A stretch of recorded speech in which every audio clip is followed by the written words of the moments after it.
أعوذ بالله من الشيطان الرجيم بسم الله الرحمن الرحيم الحمد لله رب العالمين الصلاة والسلام على رسولنا محمد وعلى آله وأصحابه وأتباعه وسلم. Assalamu alaikum wa rahmatullah. Inshallah, today we will continue our discussion on chapter Yasin, 36th chapter of Quran. Again, a very brief intro so that we see the big picture and do not get lost in details. Just a second. Okay. So since the beginning of the surah, the first 12 verses was sort of drawing some boundaries about the topic that is going to be studied in depth throughout the chapter. So the chapter started by speaking to human, mentioning the scripture, which is full with wisdom, then also mentioning the messenger, who he himself is guided and is a guidance for the mankind to warn people, and then started talking about those people, those mindsets who are going to be either open to the message or just from the very beginning being against listening to the message. So first define the mindset of the people who are against the message. Those were the people who are saying that this is how we have been so far, this is how our forefathers have been, or in my case, this is how I have been throughout my life. I'm not going to change my way. So this sort of a mindset will never open itself to the message or the messenger. And then talked about a second mindset who is open to the message and is in awe of the merciful one. And then the verse said, so for those, there is this giving of bounties. And then after all these 11 verses, there came this interesting verse which said, indeed, we are the one who brings dead to life, and we write everything of whatever they have done. So this mentioning of resurrection and keeping record of everything came in the verse number 12. And from there on, the topic has changed and a metaphor was started to be given. So it looks like, just looking now at the first 12 verses, as if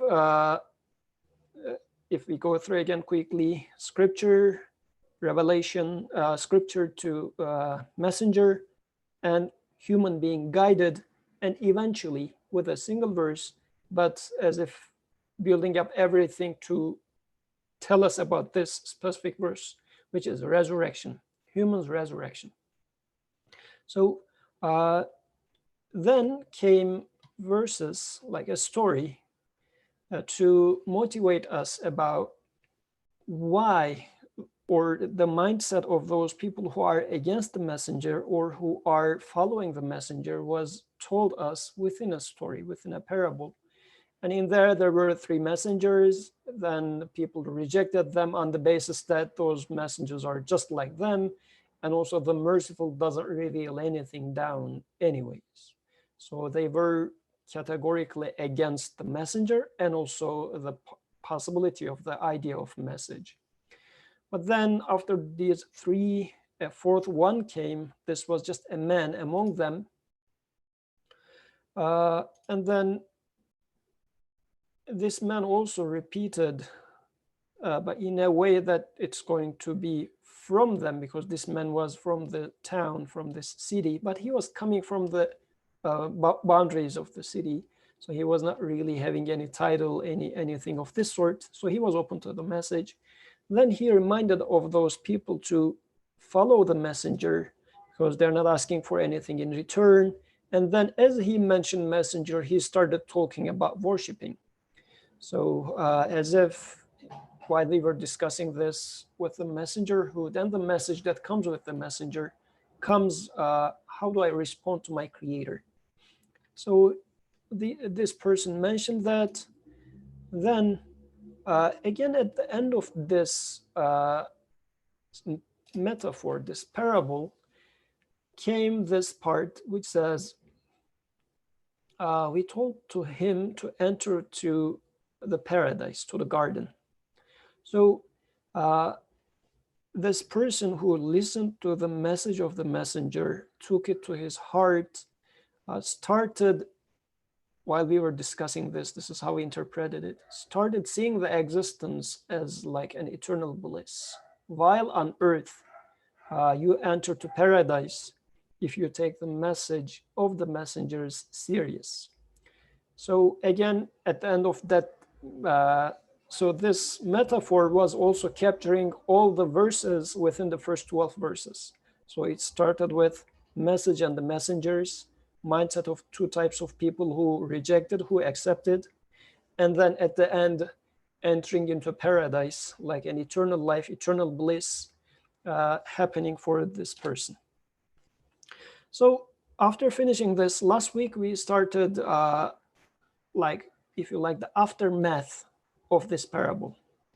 The Creator was saying that we did not send down upon his people, the people of the person in the parable, any soldiers from the heaven, nor would we have done so. It was just one shout. It was that would make them extinguished. And while we were discussing this, we said that actually it is the news of death. Just as we remember death, as if somebody is shouting that death is imminent, it's coming, then all the beauties and all our future plans are just getting into ashes. It is enough, just a reminder of death is enough to kill everything that we feel so high, so valuable. So there, this one is like, if you like, converting, transforming the color of existence for us. Death is as if multiplying everything with zero. Whatever we think is large is becoming like ash by the news of death. Now then, we started this verse, number 30, started talking about, now the Creator is saying, how regretful for the servants. Oh, how bad for my servants. There did not come to them any messenger except that they used to ridicule him. So let's start from here. We mentioned this part last week, but while we were discussing or getting prepared to this chapter, the following verses this week, we realized that we need to tie this ridiculing part with what to follow. So while we were discussing ridiculing of messengers, last week we were mentioning that we didn't take the messenger serious. This is how we ridicule the messenger. Like a teacher is seriously teaching a class, and at the back seat, I open my phone and I'm on Facebook. So this is sort of ridiculing the messenger. Likewise, in this life, the messenger brings me serious messages, and I'm not interested in what the messenger is saying. I'm paying attention to something else. So now the Creator is reminding me of that fault of mine.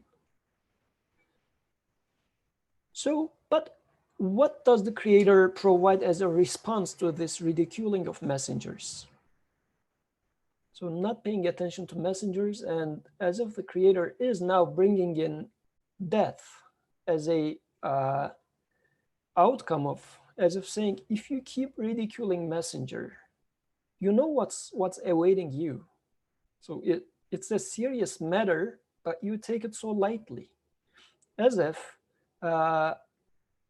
let's say, again, going with this example of that teacher is teaching in the class, but that student is playing with the phone. Then the teacher says, don't you know that at the end of the term, if you keep doing like this, you are going to fail? Haven't you heard about the previous people who graduated or who was students like you, but they dropped off to school because they were playing like you with their phones during the class? So how about that? Isn't this awaiting you? Aren't you aware of that? And this is what verse number 31 was reminding us of. Have they not considered how many generations we destroyed before them, that they will not return to them? So they are gone, as if saying that these moments of the class, these are going to go away. Just, are you aware what's happening? So as if reminding us that the message that is being brought to us by the messenger is going to solve that problem, that trouble of death. This is why, rather than ridiculing, I should better pay attention to what the messenger is saying. So this was being concluded with, وَإِن كُلٌّ لَمَّا جَمِيعٌ لَدَيْنَا مُحْضَرُونَ, and indeed all of them will yet be brought present before us. So this being brought to the Creator back is the ultimate end. So am I aware of this and what's happening? So these were being highlighted and reminded to me. So after this lengthy, but hopefully quick as it can be, introduction, let's proceed to the next verse. Just a second. Okay.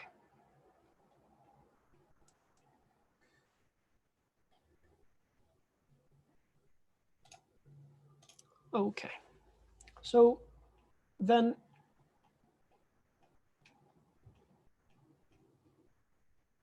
the next verse. So let me see who can read this to me. Abdurrahman, are you available for reading the verse? And for the translation, if Aishanur is available. Inshallah, I can read both, maybe. I don't know if she's available. بسم الله الرحمن الرحيم وآية لهم الأرض الميتة أحييناها وأخرجنا منها حبا فمنه يأكلون. Made alive, and out of which we bring forth grain, whereof they may eat.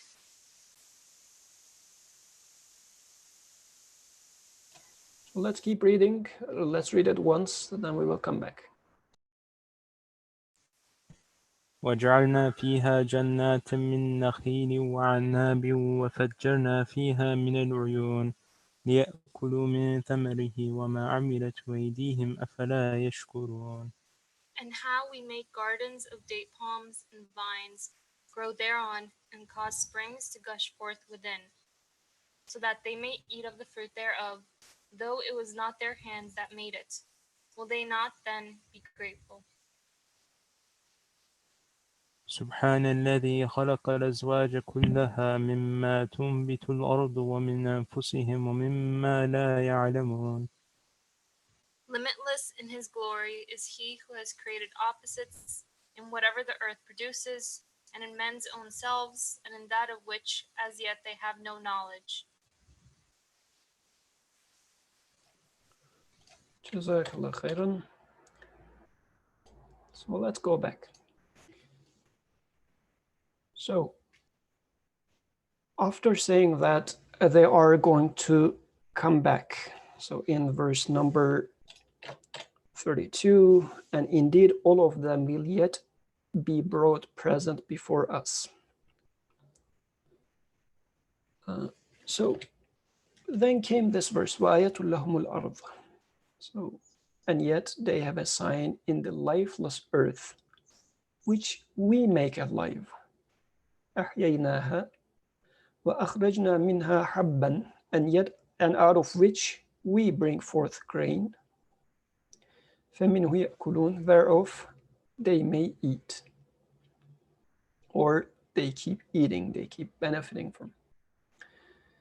So let me pause here and ask if you have any comments before we dig into this verse. What do you see in here? What sort of a sign, or what sort of a sign is it that earth, dead earth, is being given life. What does it mean? And how is that a sign for resurrection, and indeed all of them will yet be brought present before us? Because this verse is also talking about me eating something. So what do you see in this verse? How is this an argument? Is this a proof for resurrection? When you hear such a verse, do you feel like, oh yes, now I'm going to go and take the prophet, take the messenger serious? Does this verse make you take messenger serious? And I will appreciate any sort of comment. So please help me with that. Okay.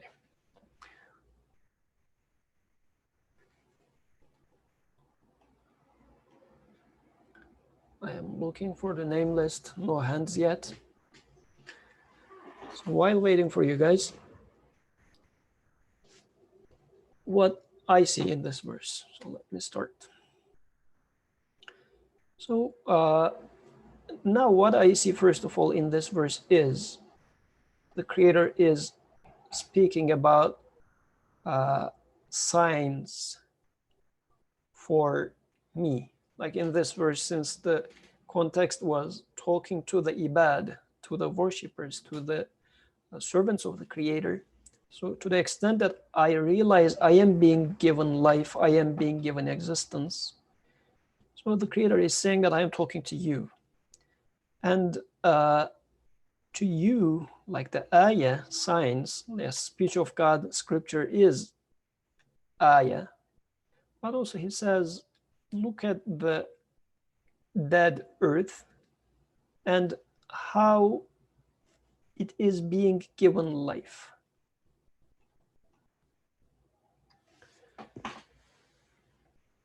So earth is really dead when I look at it.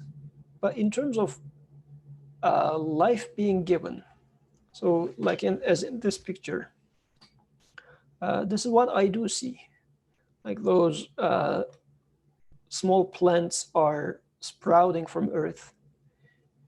So if I ask the question, how does this happen? How does this life comes out from this dead earth? And especially in this verse, the speaker insists saying that we are the one who give life. As if reminding me that, ask yourself, is this something that can happen by itself? Life coming into being from out of death, can it happen by itself? What do you observe in there? Is it a random act? Or what would you expect out of a random act? And life being mentioned in here, still I'm looking for hands for my hand. So let me see if anybody is going to help me with that. What do you think? Why is life being specifically mentioned in here? Is it possible for life to happen randomly or by a unconscious actor? Is it possible?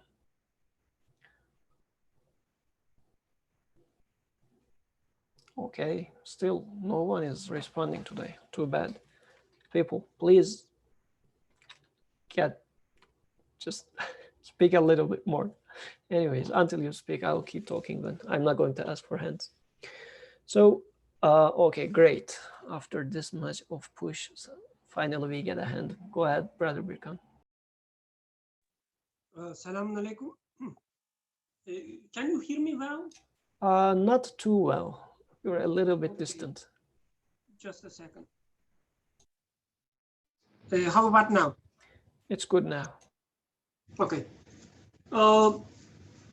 So it's, as you said, it's interesting. Like the verse started talking about the kind of resurrection. That dry earth and then life coming out of it. As you highlighted, I guess it's one thing to say the Quran is mentioning this as if this is something extraordinary. But of course, to be honest to ourselves, for us, most of us at least, it's not something ordinary because it happens all the time. It's part of the order that we observe, hence it's ordinary. But Quran challenging us and say that, no, I'm mentioning this because this is something extraordinary. Think about it. I guess that's one part, as you highlighted. Another part is the previous verse was talking about how people would be returned to him. There was a return. And before that, it was talking about the death of nations, how previous nations are destroyed. Now, putting all this together, the verse is kind of telling us, at least the way I see, is that you see the destruction out there, and it is sometimes your destruction. Your success, as you mentioned, your success, your happiness is destroyed from time to time. But this ayah says, yes, there's a destruction, but out of this destruction, out of this death, comes life as well. So there's this cycle, death and life, death and life. So, and from this cycle, you always return to him, to the same source. So it's kind of also combined like a, how to say, like a connecting both that and the life to the same source, both returning to him. But going back to your initial question, how this is related to taking messengers seriously, I guess we can take it two ways.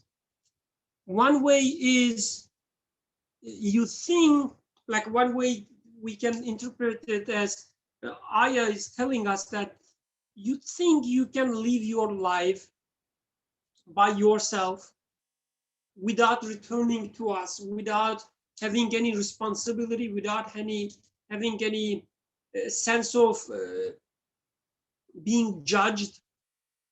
You think this is your life, but think again. Everything dies and then comes us back. This is one way.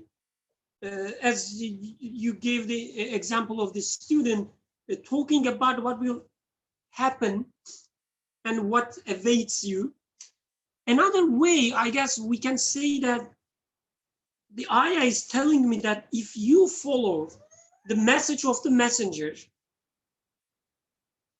if you listen it carefully, if you live the message, then you will realize that all the anxiety you have about the death, everything being destroyed, this anxiety, this fear, or this trouble of yours will be resolved with this message, because out of that comes life. So a new type of life is awaiting you. It's like from one direction, I guess it's telling us like take the message serious, or you have to face the consequences.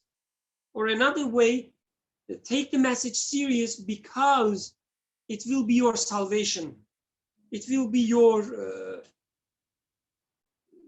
I cannot find the word, sorry. Rescue from the anxiety of death. I talk a lot, sorry.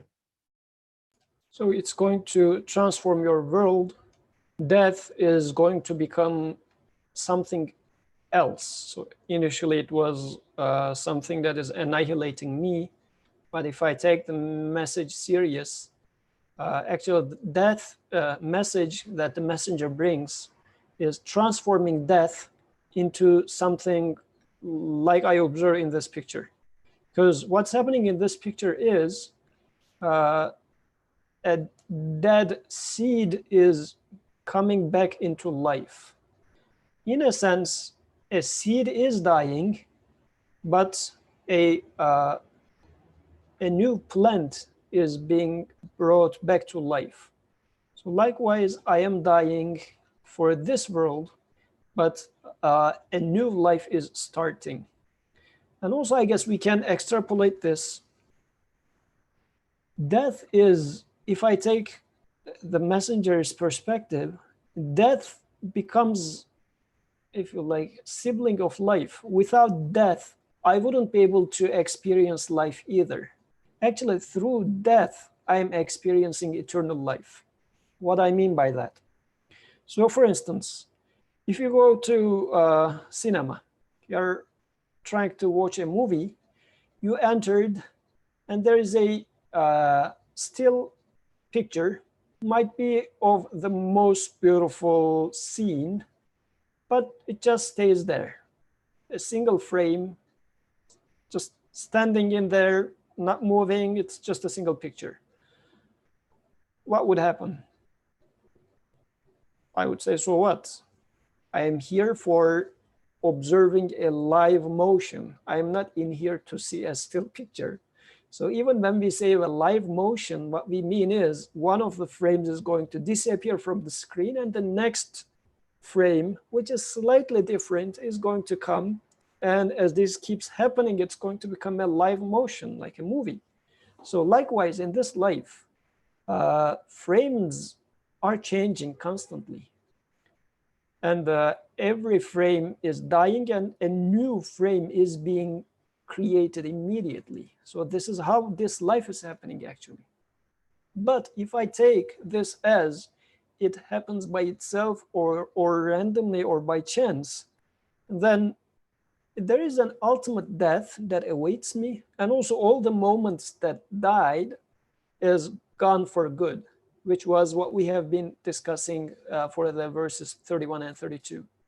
So death annihilates me. But if I take it the other way around, if I say that what is happening in here? Because death and life are so much within an order. See, a plant dies and everything is written in a seed. And a seed dies under the earth and a new plant is given life. My last moment died, but in this new moment, I have a newer or a slightly different face. And if you fast forward, like look at your pictures from your childhood, you will see that this tiny small child has been dying every moment and a new child was being given with a slightly different face. But you see that it was within an order and you grow up like 13, 14, 15 years and the years has passed and you are getting a newer face, newer personality over the time. And it is within an order, which makes me question, how is this happening? Like life out of this death is constantly being given existence. So how does this happen? Is this happening by itself? Is this by chance? Is this natural laws? Is this DNA? What is doing that? So this verse is saying that, look at this. Is there anything other than us, the one who controls everything you observe, from the sun and the moons and to the particles? We are the one, or it can be only us to give life, because life is such a comprehensive and perfect act, if you like, which requires the whole universe to function as it functions, so that this tiny life of mine in here can be sustained. And I guess this is why when the verse says, أحييناها, so in here, we have given life to those grains. Likewise, I am being given life constantly. It's not a once upon a lifetime. It's not like in Big Bang, we did it and we let it go from there on and it's functioning by itself. Or my Big Bang, yeah, you were once born, and then we let it go from there on. No, the Creator says, we are the one that gives life. And أخرجنا منها حبا, so we extract. And this is, again, a very beautiful imagery, because people that are dead are being buried under earth, and seeds are also being buried under earth. And in every spring, you observe that those seeds are sprouting a new life out of it. And as if with that, the Creator says, I'm not going to let you sleep there. You are going to be resurrected. And all your moments that are in the past, if you can look at it from that perspective, the perspective that the messenger brings in, you will see that they are not dead either. Yes, Brother Birkan. Oh, Assalamu alaikum again. So while listening to you and also replaying what I said in my mind, so these talks, they sound like what we say here. It sounds like the cycle of death and life that everybody talks. Like we hear similar things in, let's say, secular ideologies as well. Like you will die, but your cells or atoms will resolve and then become a plant. And then the atoms that you have in you right now, they are coming from that part of the universe. Or there was even a guy who was proud with the possibility that a part of him was a part of Napoleon. So what is different here? Why what we say here is not even similar to all these different the ideas. So one thing, I guess in these verses, our Creator tells us that, again, together with the previous verses, you will return to me. There is resurrection, there is eternal life awaits. You will return to me, just like you do return every second. And do you want any evidence? Look around you. You see all these resurrections, tiny resurrections, examples out there. So when we look at these examples, these extraordinary examples, as Quran highlights, they are just examples. We shouldn't forget that. Like the message is not same with the medium that the message is carried. So why I'm saying this? So we look at the dry earth and see the plant is coming out of it. So this is an example out of which we should get a message. Otherwise, Quran is not telling us that you see the plant is coming out of the dry earth, the same thing will happen to you. Meaning you will die, you will become the earth, and out of you will come a flower.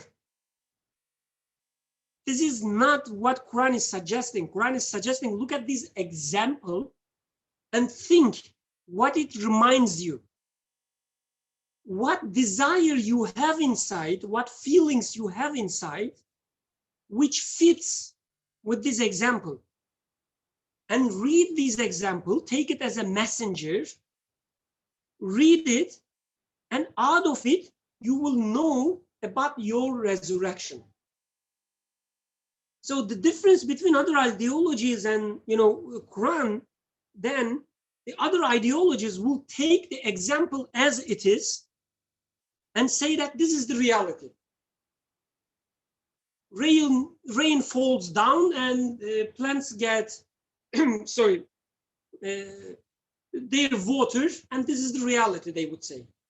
But Quran says, no, we sent down rain and we feed flowers.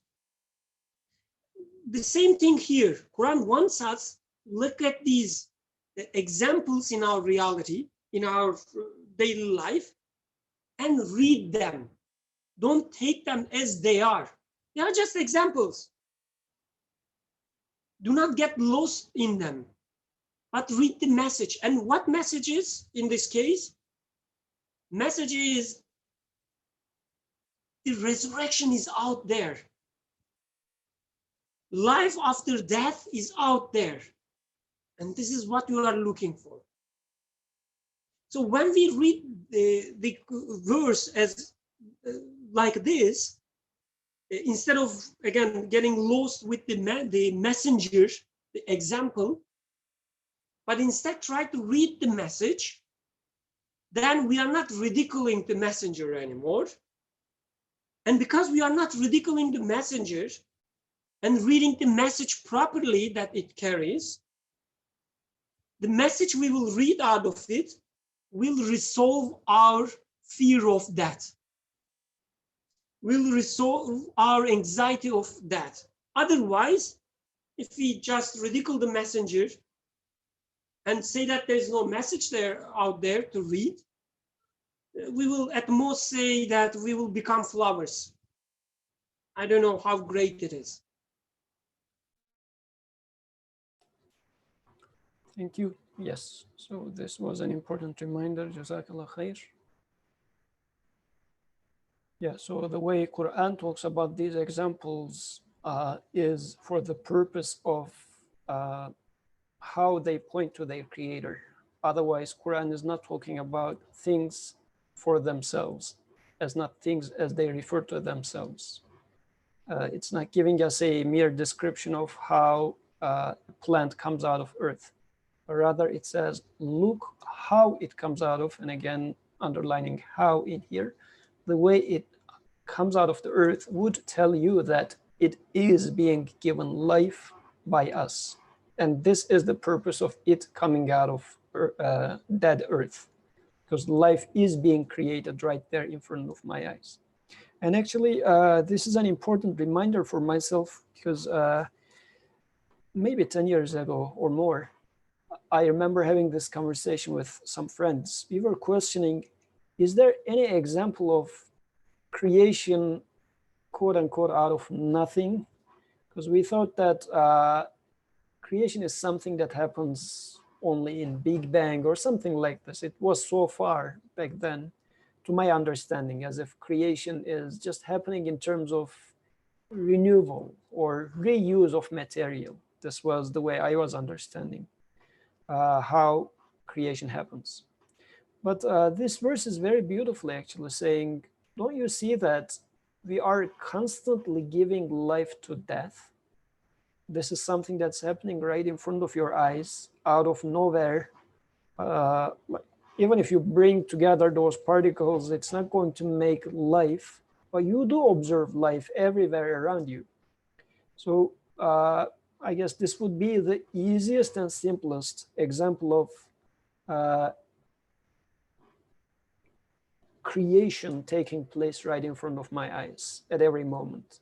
We can get into deeper aspects of everything is a new creation at every moment. There is no reuse of whatever, but let's not get into that for the purpose of this discussion. But even if I take it as something being a new creation, life is something that's taking place right in front of my eyes. And me being alive at this moment is not carrying me alive to the next moment. In the next moment, I am being given life anew. So let's then proceed to the next verse. And yeah, Ahnaf made the comment saying our cells die and new cells are being produced. Yes, so this constant renewal, this life is being observed at every moment. And verse number 34 is expanding the previous verse. وَجَعَلْنَا فِيهَا جَنَّاتٍ مِّن نَخِيلٍ وَأَعْنَابٍ وَفَجَّرْنَا فِيهَا مِنَ الْعُيُونِ.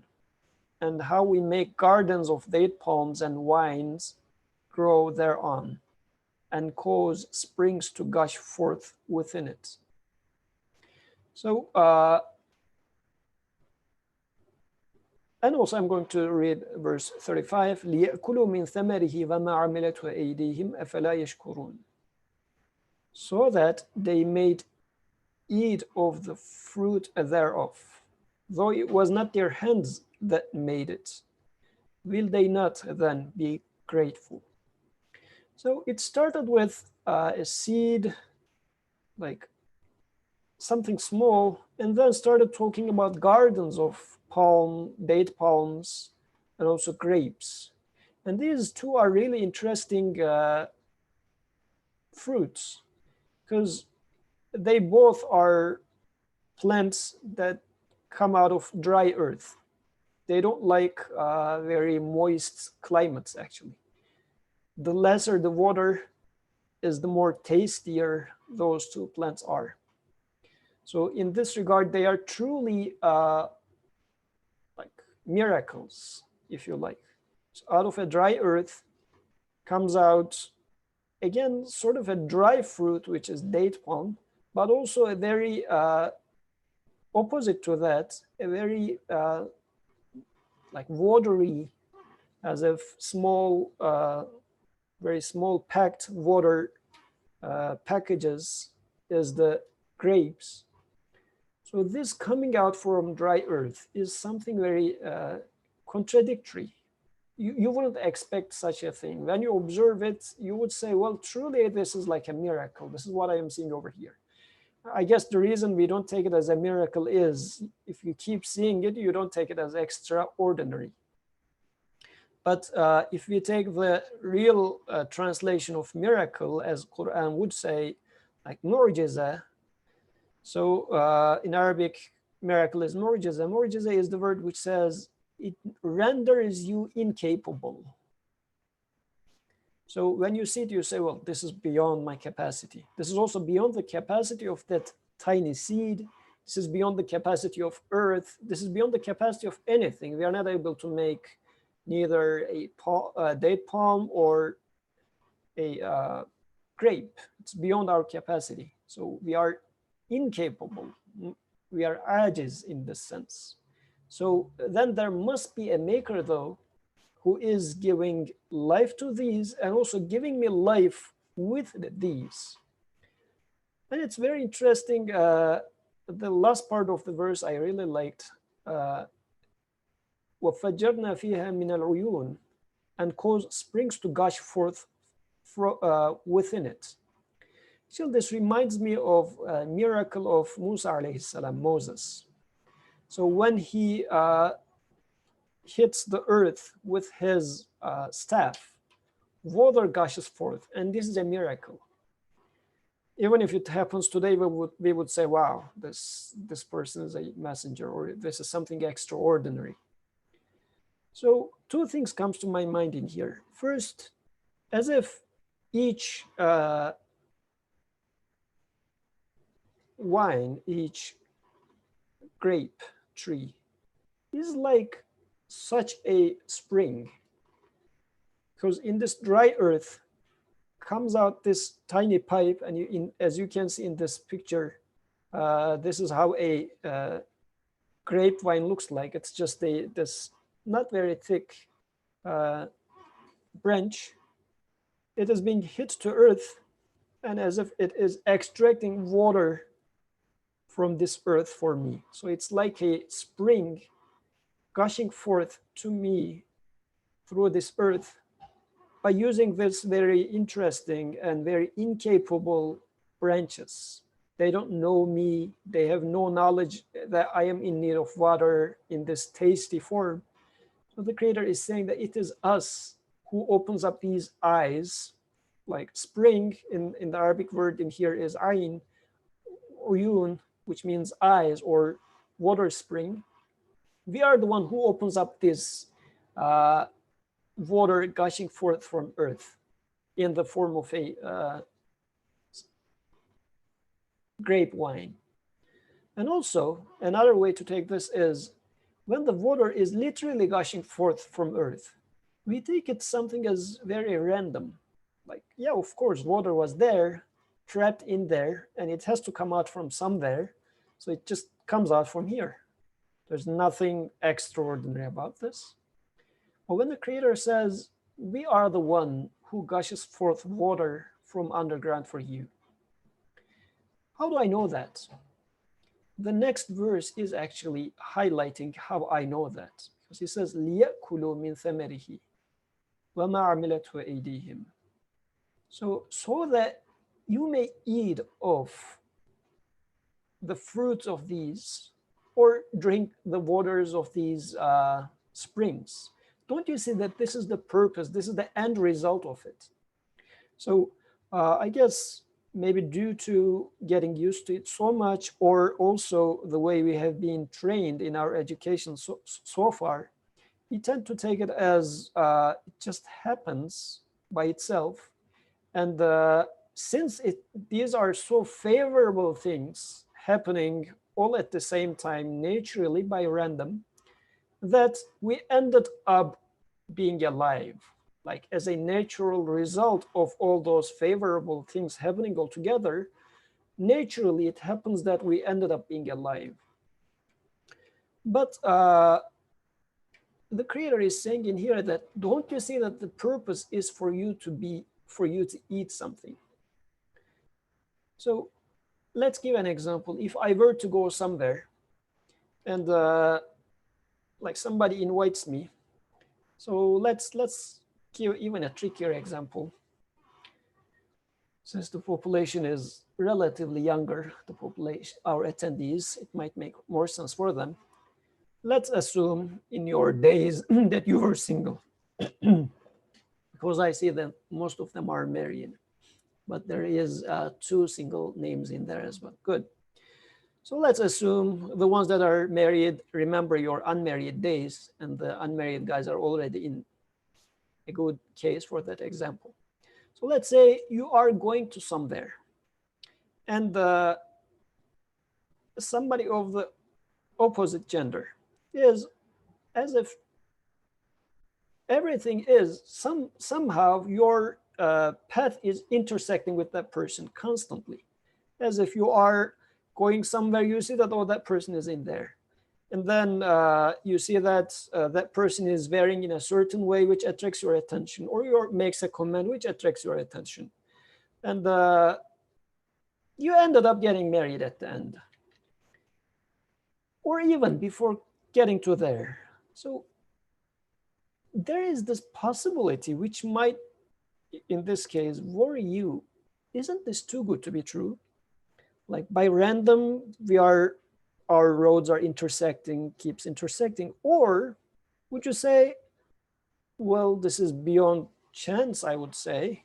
And as if the other person is trying to tell me a message or guiding me towards somewhere.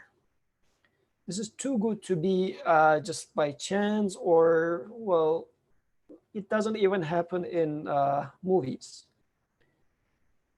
So as you see that a plot is being put in front of you, you will start saying that, well, it looks like there's something serious going on in here, so let's talk business. And then you proceed with more serious things in life and say, well, maybe we should. So Atiq says maybe the person is a stalker, maybe. So, but you never take such cases as mere chance, and generally they are not. Likewise in life, things are happening, but we take them as if, yeah, it happens by chance, or it's natural, it is random, or we just say that it keeps happening like that.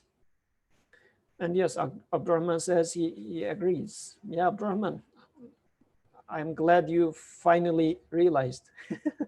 So anyways, okay, he says to Atik. So I'm joking, Abdurrahman and Aishanur. So yeah, so things are happening life in like this, and the creator is saying that, don't you see that everything is for you so that you're going to eat it? It's not that by chance things are put in there so that you end up eating and benefiting from it, because this is as if randomly in your birthday the most beautiful gift that you're in need of comes to you by some random postman. You would say this is too good to be true, by just randomly happening. Somebody that knows me, that loves me, must have sent this as a gift, because definitely this is a birthday gift. And I was in need of that gift. I was in need of that very beloved, I don't know, phone, whatever, that was gifted to me in that day. Just the fact that it is fitting a need, you would say that this cannot be that this person, and apparently the guy who delivers you the gift is a random FedEx carrier.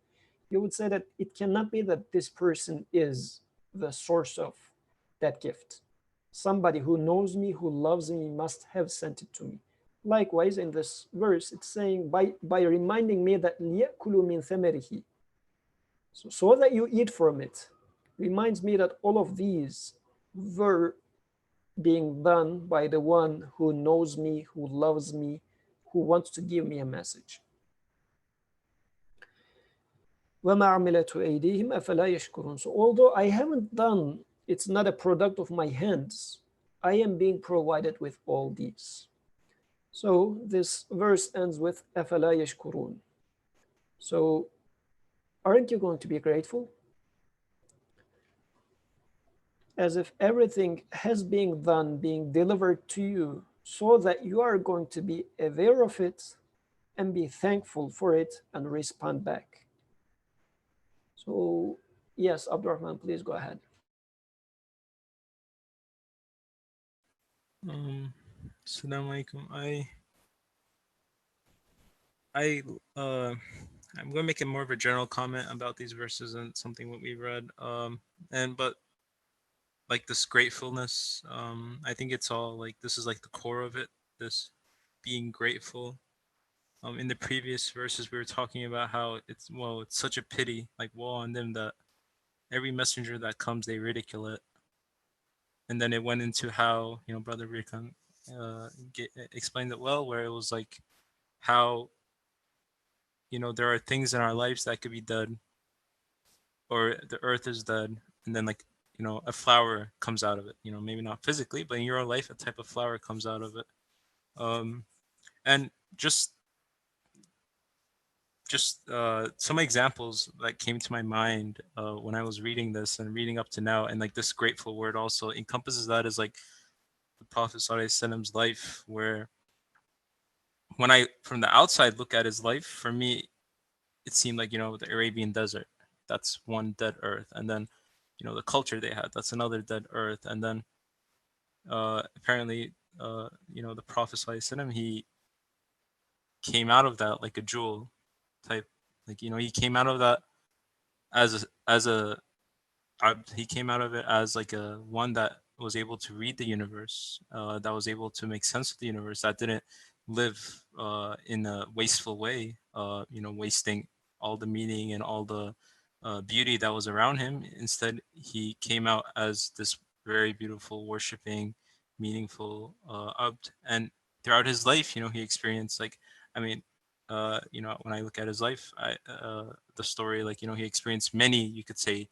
metaphorical dead earths, and from them, he always was grateful. He was always, it says here, he was grateful.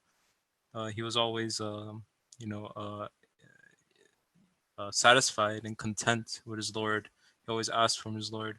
So like this idea of like whatever he went through, he was able to be grateful. I think, and the main reason for that, I mean, again, this is just looking. This is what I think, and what the verse is like raised in me, like the thoughts that raised in me is like, if you can see the message, if you don't ridicule the message that comes from that, let's say the dead earth, when something looks like dead earth to you, there's no message there. It has no meaning. It's just dead. But if you can see, if you can stop yourself from ridiculing it, let's say what is ridiculing it? Let's say something happens in your life and you hate it. You're like, no, I will hate this. I don't accept it any other way. This is a terrible thing. It was pointless. It was meaningless. It happened for no reason. It's just evil. I will not accept that as anything else. And this is you ridiculing the message. But if you have a different stance toward the message, and then it goes into very beautiful scenery, like then gardens of date palms and vines, and then springs gush forth. This isn't just like a little petal comes out or something. It's springs gush forth from this message that if you just don't ridicule it, you don't necessarily even have to like study it and like go into serious depth about it. Just don't ridicule it. Be open to it. And when this comes to my own life, so I mean, just first of all, it just amazes me. First of all, how the Prophet was able to live through his life and also be grateful at the end. That's like a very big message for me itself, that I find very helpful. But also in my life, I can experience too in the things that seem dead to me. For a long time, they seem dead to me. But then maybe once I stopped like fighting it, or once I stopped rebelling against it, and allowed some type of message to appear and to be more accepting, I saw that truly, yeah, a water would gush forth, and date palms would start growing, and I started seeing the wisdom and the beauty in this thing that I was an enemy against. I was an enemy against it, but once I stopped being an enemy of it, I saw the beauty that it came from it, and just as an endpoint, I think like it's like this word here, just being grateful. أَفَلَا يَشْكُرُونَ. At the core of everything, it's just, will you not be grateful? Because first of all, like I mean, it's going to continue this in the further verses, but like it talks about how he controls everything. Everything happens by his decree. There, he has power over everything. So like, when I see that from like something that is dead, something so beautiful comes out of it. If I do not see this as being given to me, if I do not see this as my creator is now creating these beautiful things, then it will all be wasted for me. It won't give me any good, because it's also going to perish. Like there's no difference between, let's say, you said something is too good to be true, and maybe something is like too bad to be true. Like there might something like, God forbid, happens in your life. You're like, this is so bad. How is this true? Like, how did this happen to me? But like, if something is too good to be true, it could be, it could not have any difference with something that's too bad to be true. Like if you don't see any meaning in it, because if something is amazing, it's going to die, and then it's going to give you the pain of its loss. Whereas if something is like too bad to be true, then it's just, you're always going to be in pain. Like it's never going to give you anything good. Whereas if you're able to, see further than it's just meaninglessly existing, then you can see that, there is a hand behind it. There's a decree there. You're not being left alone. This whole idea comes down to like, you feel grateful, or you see that, this dead earth was because of the way you chose to live. It wasn't even like a punishment or an oppression. It was just the way you were choosing to live was causing that. So like it was shown bad to you, and now because of like it was dead earth, and it like pushed you to change or to follow a different path or to find something else, and what you found, let's say, was probably much better than what you were going to get before. Like if in your life, maybe, I don't want to speak abstractly, but like in your life you chased success, and success was the ultimate thing for you, but let's say you never got success, like it was taken from you and you couldn't get it. For you this might seem evil and you might hate it, but then eventually if you said, okay, maybe career success or money or wealth, this isn't like the ultimate purpose of life. If you could accept that message, that you're never being given success is like a message, and then when you accept that message, and then you start seeing beauty come out from that dead earth that you thought was not being able to ever achieve success, and then you see that you're able to find so many more beautiful things, that you saw that beauty was not success, like career success. And this should make you feel grateful to the one that did it. I mean, it shouldn't you should still need to connect it to that being or this caretaker or the sustainer that exists and that is taking care of you. And you need to, it should be able to take you to feeling grateful to him. And that's like the purpose. And I'm seeing right now in myself too, just in my very long comment, that it's more than even just seeing that there is a creator and seeing that there's a sustainer and seeing that there's a caretaker. Like I need to, if I'm not feeling grateful, if I don't have this feeling of thankfulness to him for what he has done, then I haven't like reached the point that I need to, or I'm not as open to the message as I maybe should be, or there's still an issue somewhere that I need to like address, because I need to be able to feel grateful. And I can see that this is possible. I see that there's signs of people that are able to be grateful and content regardless of whatever they experience, you know, in the different teachers that we have. Yeah, just some thoughts I had. Jazakallah khair. Very beautiful. Very beautiful. And in here, as the verse was starting from all the way to the earth, from the earth, and ending up me benefiting from this, is as if saying that two separate entities, me on the one hand as the consumer is being created, and on the other hand, from seed to grape, there's another creation. And the two are, one is created for the other. Both are created by the same, and grape is created for me to be fed. Because if I look at it from our naturalistic perspective, I would say, well, grape is just trying to survive. This is why it evolved, so that there's going to be some sugary thing around it, so that humans are going to seed it and plant it so that it's going to maximize its lifetime and progeny will continue. The verse is saying that, well, there is this purposeful creation in which you are being fed by it. So the two are not separate entities by themselves. It's not like grape is on its own, you are on your own, but somehow you two ended up finding each other and you are abusing or just benefiting from this seed by chance, and actually the seed at the same time is abusing you, or so making you, by bribing you, making you to seed itself so that you take the fruit out of it. So it says that's not how it happens, but just look at it. Isn't it that two of you are being given existence together? If you like, in the same picture, two of you are being drawn by the same hand. And doesn't this give you that this thankfulness to the hand that draws both of you in this beautiful picture? And after actually these verses, these three verses have motivated us for what to come in verse number 36. And we will conclude today with this verse. Subhanalladhi khalaqal azwaja. So this one is actually a summary of, or the generalization of, the previous three verses. Subhanalladhi khalaqal azwaja kullaha mimma tunbitul ardu wa min anfusihim wa mimma la ya'lamun. So the one, he is free from any fault, any defect, limitless in his glory, Subhan, is the one, he who has created opposites or pairs in whatever the earth produces and in men's own selves and in that of which that you have no knowledge. This is a very beautiful summary sentence. So anybody wants to make comment about this sentence? Muhammad Saeed, please go ahead.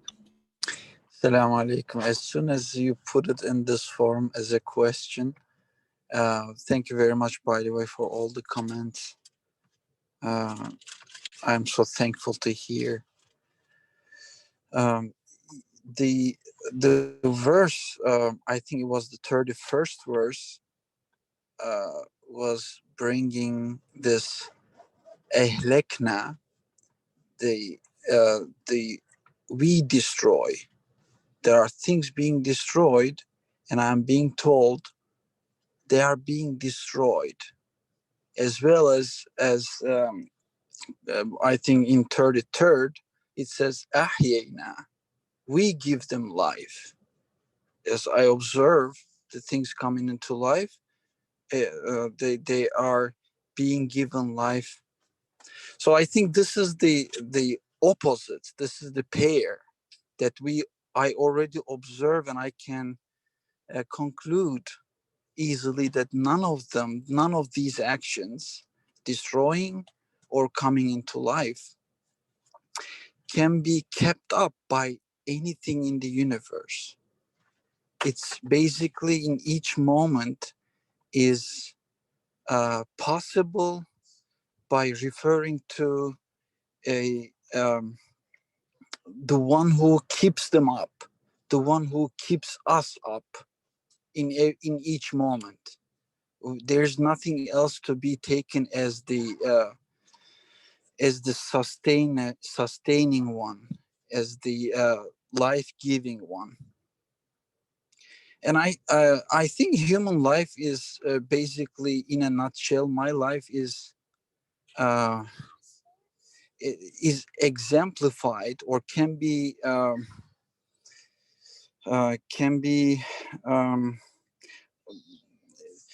summarized in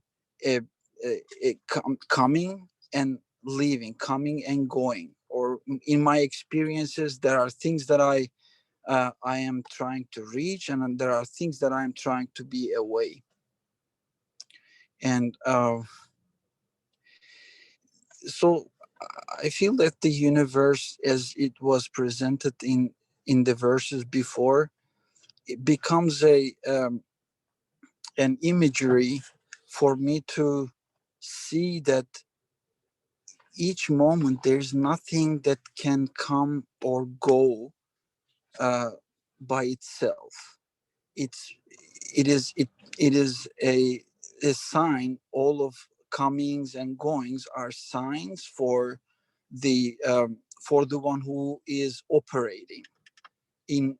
So if I take this approach to my my life as my life perspective, I think my point, or my reference point, will be shifted from my individual interaction with the things, as like what I am getting from them, uh, uh, in my exchange, what I am getting from them or what I am losing. It's an approach that I can take, but these verses are inviting me to an approach to the same universe as observing what is being done. I think that's all I would like to share at this moment. Thank you. Jazakallah khair. Very beautiful. Yes.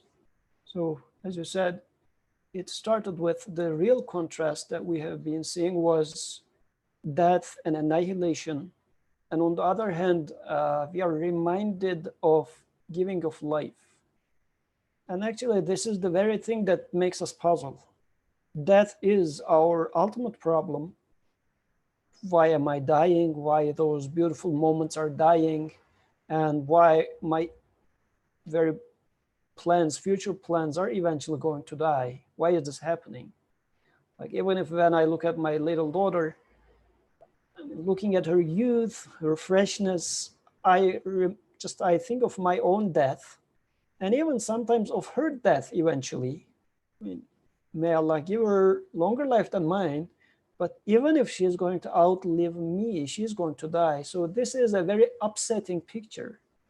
There is this freshness, there's this life, but all of those things that I give so much value to is going to come to an end. So, but now, as if these verses said that we are creating everything in pairs or in opposites, and through this, actually, I am benefiting from, or I start to understand meanings in this existence. This constant change, which is not random, but by an orderer is what makes this existence meaningful, but not in and of itself, but as it pertains to its author, its creator. The speaker behind the scenes is talking to me. And this bringing together the opposites or pairs is the speech itself. Me, like grape being created and me being created in need of grape. So we are being paired together is a sign saying that the one who created the grape is the one who creates desire and need for grape in you. What does this tell you? Oh, so that one must be the sustainer, must be knowing me, loving me, and wants to demonstrate this love through this interaction that he is creating. So, and when it comes to, then how about death? Death becomes my question. I cannot figure out what's the purpose in there. So this is what this verse number 36 is saying. He is free from any defect. He doesn't have any anything that is missing in him. He is perfect in this regard, because otherwise, thinking of the creator as the annihilator, the creator of death, and since I think death is something evil, this is a defect for the creator, I would think. So how come that the creator is going to give an end to my life? How is that good? Is he cruel? Is he bad? These sorts of questions are there. I mean, unless I am playing the religious guy, so let's put that personality aside. But if I question myself, I am being hurt by death. And especially if it is the death of a beloved one, it hurts me anyways. So now this verse is saying that he is free from any defect. How do I know that? He has created things in pairs. And look at the examples that we gave, grape and you. So mimma tumbitul ard. So among the things that comes out of earth. Didn't you see that things are being created in opposites or in pairs, but within an order? Yes, I did. Then this was an example from the outside world. Then he says there's the second part of the example. وَمِنْ أَنفُسِهِمْ. And from within yourself, don't you see that there's again these opposites and pairings? Your desire for grape is in there and it perfectly matches with the grape outside. Or you have this desire to see, you have the eye, and there's a world outside to be seen. So how is that again matching with each other? And this is being created within an order, within a purpose.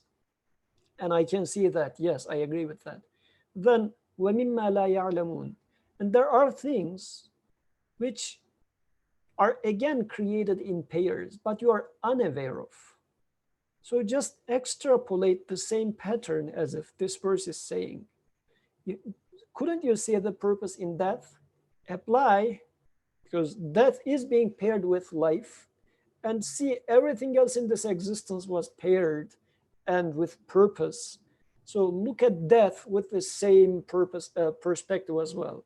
You see one end of it, try to complement it, see the other aspect of it, and see how is this again telling me the message. Don't look at death in isolation and see, oh, this is evil, this is total destruction, it doesn't make any sense. No, don't do it like that. In this existence, you see that everything is being created in pairs, in opposites, and this is for a purpose. Through this way of creating, Creator is talking to you. These are the signs, as the previous verse was saying. These are the signs. This is how the speech is being spoken to you. The universe, the creation is a speech. And this is the style of that speech. And you see that it's not random, but it is within an order. So in this last verse, the summarizing verse, Creator says, in the outside world, you see these examples. Within yourself, you see these examples of pairs and opposites. And likewise, there are things that you don't see, but based on what you have seen, you can use them to conclude about what is missing in the picture. So if you don't see life after death right now, because yeah, I see that there is death, But is there going to be a life, a resurrection of that? Is there a complement that's going to complete my death after however many years, whatever many years? Or even, is there a complement that is going to complete death of my previous moments? This verse is saying that yes, you will find it by looking at the examples in the rest of the existence. These are all going to give you the message that all of these are being recorded and they are going to be resurrected. And just to conclude with one simple example in here, this is how we are establishing a relationship with our beloved ones. So in your life, let's say with your mother, you have seen this tender care since your childhood. You know that she loves you so much, cares about you so much. But then again, this is a metaphor, but sometimes he behaves you in a different way. So then you say, well, let me complete this missing part of the picture with what I have seen so far. And in a more comprehensive way, this is how it is happening in this existence. And this is what I understand from that verse. With that, I would like to look if you have any other comments, questions. Waiting a few seconds. Okay, so inshallah, next week we will continue from the other set of verses, which is going to talk about another group of evidences or signs, this time day and night, for giving us examples of resurrection. سبحانك لا علم لنا إلا ما علمتنا إنك أنت العليم الحكيم وآخر دعواهم من الحمد لله رب العالمين الفاتحة.